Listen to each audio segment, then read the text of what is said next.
Hello everyone, and welcome to Journey with the Kellers. So my name is Amanda Keller, and today we decided that we would just take you guys on a little walk with us. So this might be a long video and a boring video for you, that's fine. But today I thought I would actually, as we're walking, go over like some of the history of the places that we're walking. And so I've always wondered about it, so I thought I would look some stuff up. And as we're walking with my little dog here, Mercedes, I would talk about some of the places that we're walking. So right now we are in Groveland, Illinois. We live in central Illinois, and so Groveland is a small unincorporated town right in between three of the bigger cities right outside of Peoria. So it sits right in between Morton, East Peoria, and Pekin. Now, Groveland is a small town. Like I said, it is unincorporated, even though it does have a population of 1,400 people. So it could become incorporated, but has decided not to be. It's kind of a like small town living, but close to big town convenience, I guess. There's a Walmart probably 5 miles away. But when you're in Groveland, you kind of feel like you're in the country. There's not a whole lot out here as far as big city stuff. And you're not really having to hear all the big city stuff either. So let's see. So first of all, there is a library here. There is a post office. There's no police station or fire or anything like that. There are like 3 or 4 churches. There's a Casey's gas station on the corner. There's also a few restaurants. Now they're basically like local restaurants that have opened up by small owners. No big ones like a McDonald's or anything like that. They do have lots of lakes, several of them actually. And we are walking on this street. I love this street because it feels so much like you're in the woods. Even though there's houses around and everything else, it still feels like you're basically walking through the woods, but you're actually walking through a little community here in Groveland, and this is Vessler Lake. And so this goes around an actual lake, which you guys will be seeing here pretty soon once we get down there. There is all kinds of wildlife and everything down here, and you know, you can just walk down here. You can see some geese, some ducks, some squirrels, all the little things that you would see in the woods. And every once in a while you'll see a big thing. I have seen a red fox when we've come walking down here before, and things like that. There is a pack of coyotes who live out here that we've heard sometimes before as well. So yeah, it's basically a mostly gravel road. There is a part of it that is a little bit of concrete, but it's not very much of it. And so this is just a little small community here in Groveland. Some, you know, people have some houses on here. Some people live on the lake. Anyone on this street does have lake rights, although it's a little bit harder to get to the lake if you don't actually live on it, because a lot of the houses have it listed as private property. Oh, what are you whining about? Just be quiet. Okay, so we've gone over the population on that. So there is some outdoor recreation in Groveland as well. And basically boating, fishing, a lot of the water stuff because of the many lakes. I'm sure you could probably go hunting and stuff around here too if you wanted. So yeah, it's just a nice small little town, okay? So there's also a Groveland Township around here. Groveland Township does include Groveland itself, of course, parts of Creve Coeur, East Peoria, Pekin, and a few other things. And the township itself was actually named after the city, or the town, I should say. They liked the name of the town so much that they decided to name the township after it. So yeah, it's kind of a cool thing. And the name Groveland came from, I guess, at one time, there were a lot of grove trees. Now, I'm not sure what a grove tree looks like. Maybe I'm looking at a whole bunch of them right now. I have no idea. So if you happen to see a grove tree and you know that it is a grove tree, let me know. I'd be happy to know what they actually look like. Okay, so as we're just gonna walk down through here, I'm gonna try not to talk too loud if people are around. But yeah, so this is a small road. Usually don't get a lot of traffic down here, so it's easier to walk on. You don't have to worry about getting out of the way or anything like that. Okay, so since this is one of the oldest incorporated communities in Tazewell County, which Tazewell County is the name of the county that Groveland is in Illinois, you know, we don't have anything here. There's no governing body, there's no anything. All of that is ran by the county itself. So it's kind of nice, you know, be a nice place to live, feel like you're in the country, but still have some of the modern conveniences.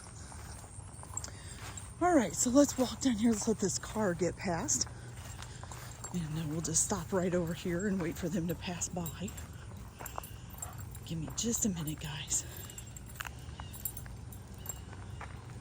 You stay there, Missy.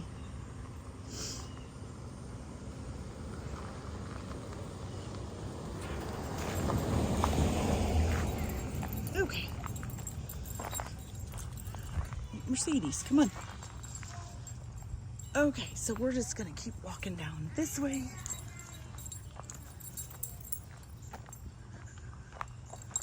Now it is supposed to be a hot day today, so we're trying to do this kind of early in the morning. We're actually under a heat advisory.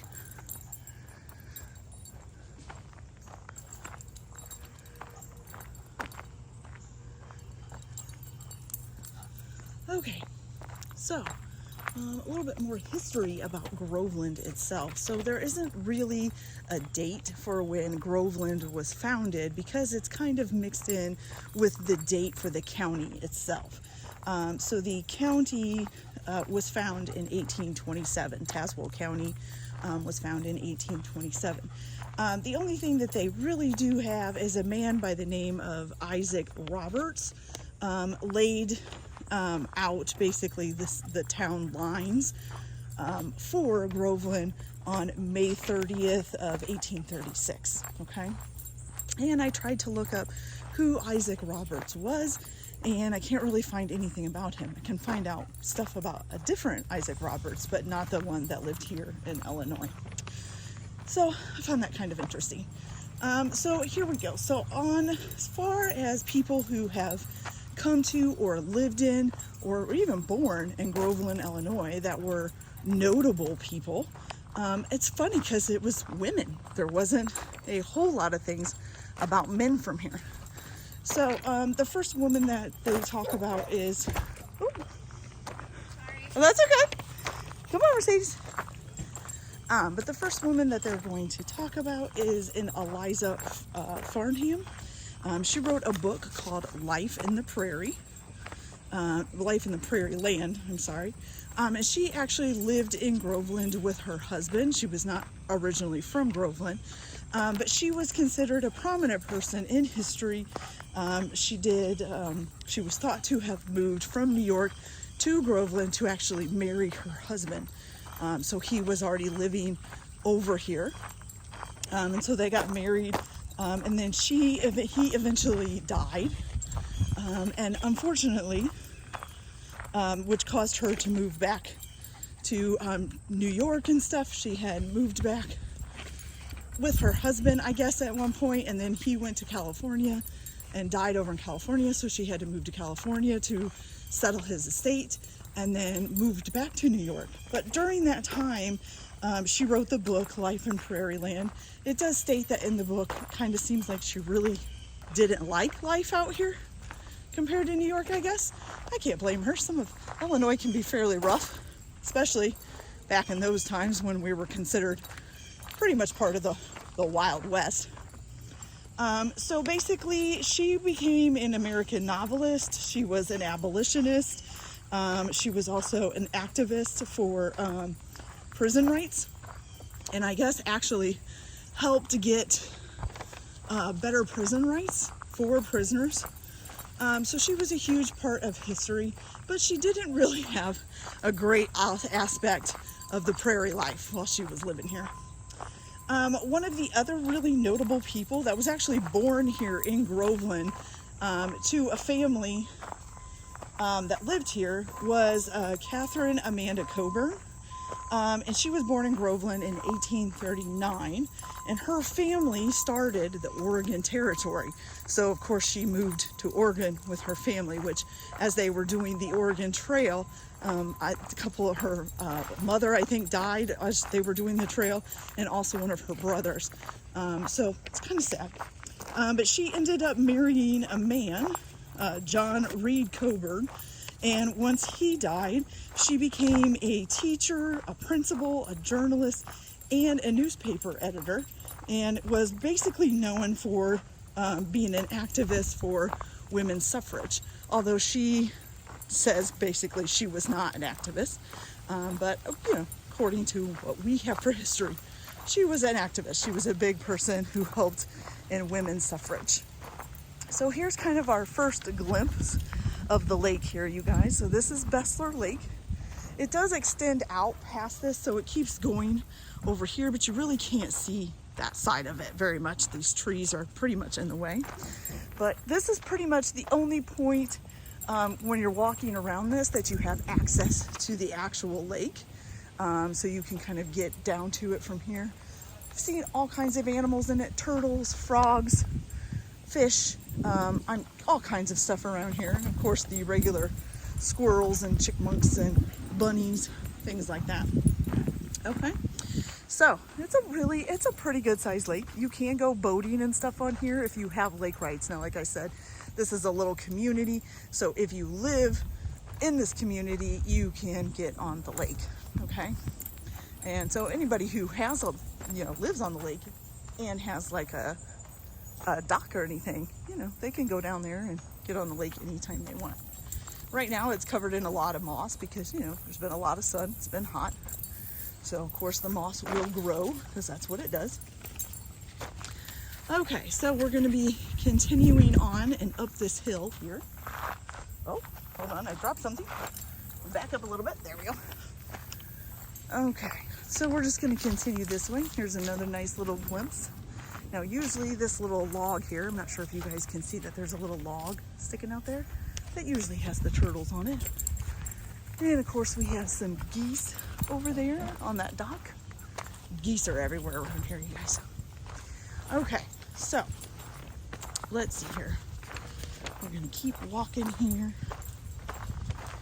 Come on, Mercedes. Come on. You're getting twisted up. What are you doing, goofy ball? Okay, go. Go.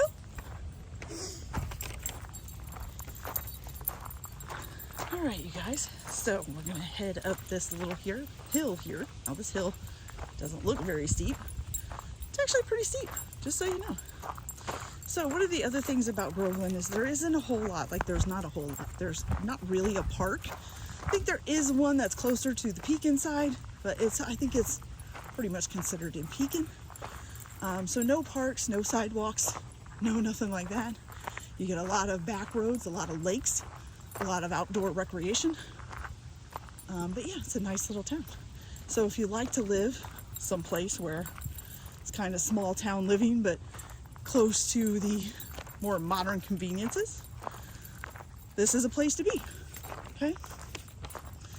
So the only other thing that I could really find about Groveland was that the early history of Groveland, is scattered throughout a book by Charles C. Chapman named The History of Tazewell County, Illinois. And other than that, there's not much other information. You can't even find out really how the lakes were made, although I'm pretty sure most of them were man-made. Some may be from glaciers that came down through here. So, yeah. But other than that, that's pretty much all the information I could find right now. They do have a township office in the library. Maybe if I have time, I can go talk to them and see if they have any other history about it.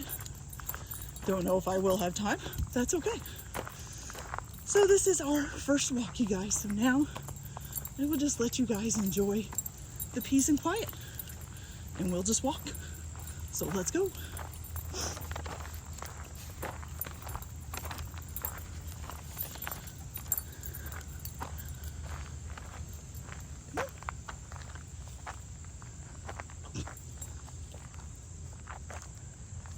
Come on, Mercedes.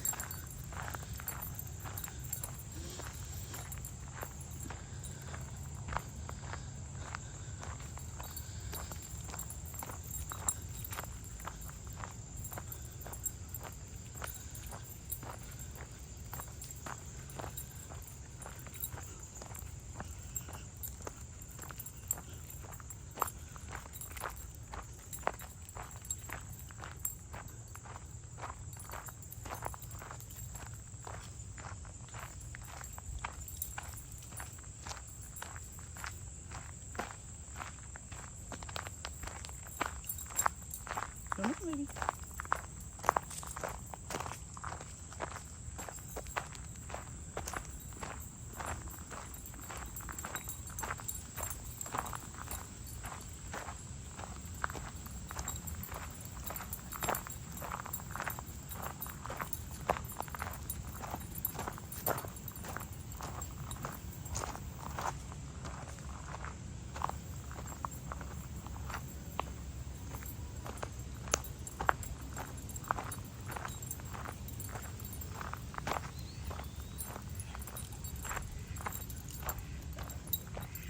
Somebody's ducks and some chickens.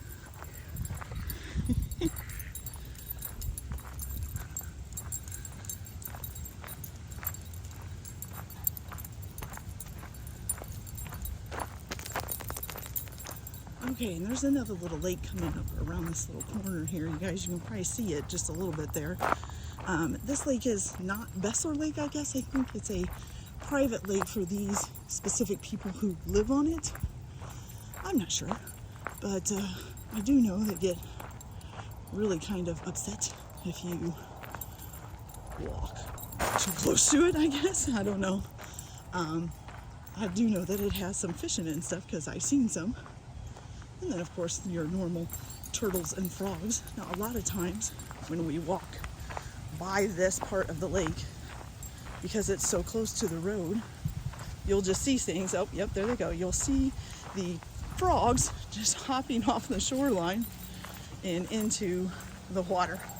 It's really kind of funny to watch. This is a really pretty lake, too. This one, though, seems to be a lot more covered in moss, and I don't think you can do as much as this one. I mean, there's a tree limb in the middle of it. But yeah, so it's a pretty lake.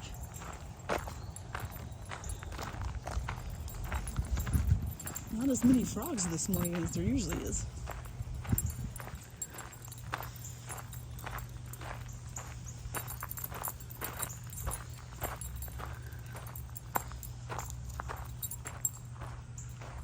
We'll just keep walking. We're coming up this hill.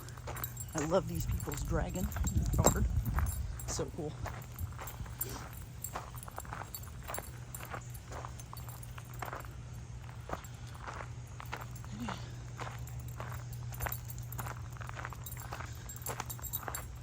So as we come up to this hill, technically you could turn right here and head back basically towards the beginning where we were.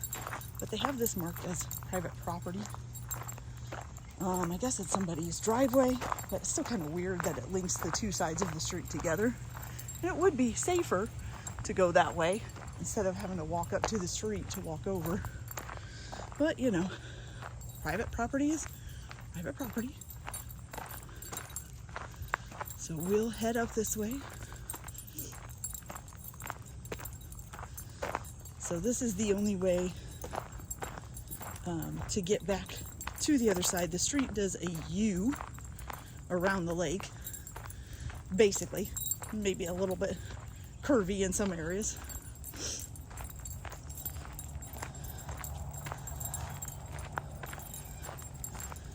But we're just gonna walk up here to not really the main road, but it's a pretty busy road.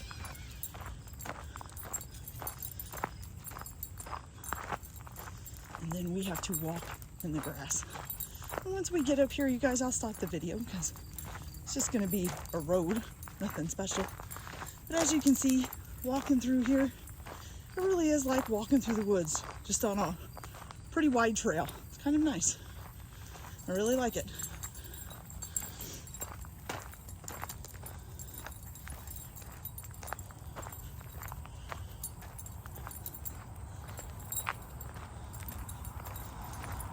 right, you guys. So that is the end of this video. As you can tell, we're coming up on the busier street.